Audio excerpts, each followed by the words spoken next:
A reading from the Holy Gospel according to Luke, chapter 6, verses 20 to 26. The passage is taken from the Message version of the Bible. Then he spoke, "You're blessed when you've lost it all. God's kingdom is there for the finding. You're blessed when you're ravenously hungry. Then you're ready for the messianic meal. You're blessed when the tears flow freely. Joy comes with the morning. Count yourself blessed every time someone cuts you down or throws you out, every time someone smears or blackens your name to discredit me. What it means is that the truth is too close for comfort, and that person is uncomfortable.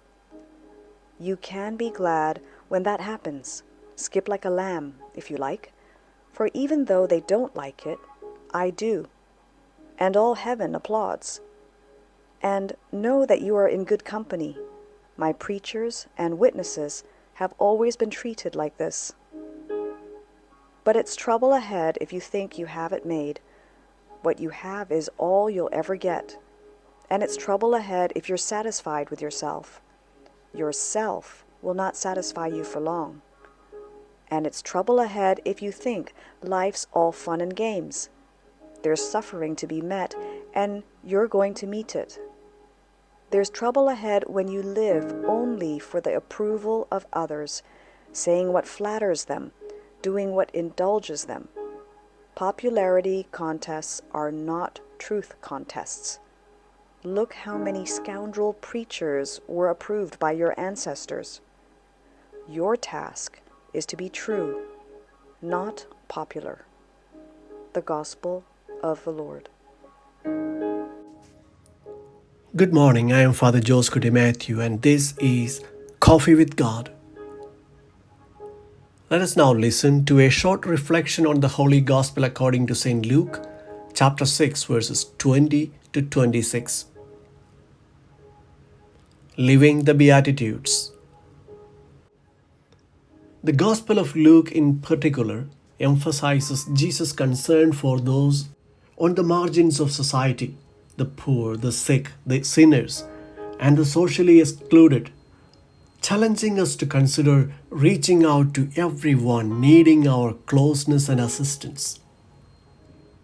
This is evident in the Beatitudes, where Jesus declares the poor, the hungry, those who weep, and those who are persecuted as the blessed of God. Jesus' teachings in today's Gospel highlight the happiness of the poor and the suffering, in contrast to the troubles of the rich and the content. Pope Francis, reflecting on this passage, has several times stressed the need for a complete shift in our values and priorities. The Pope underlines that Jesus' message is a call to recognize the dignity and blessedness of the poor.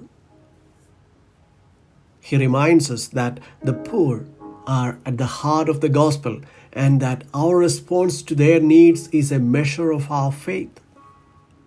The Pope calls for a conversion of our hearts to truly see and serve the poor as God's children. The Pope's message serves as a reminder of the potential pitfalls of wealth and complacency.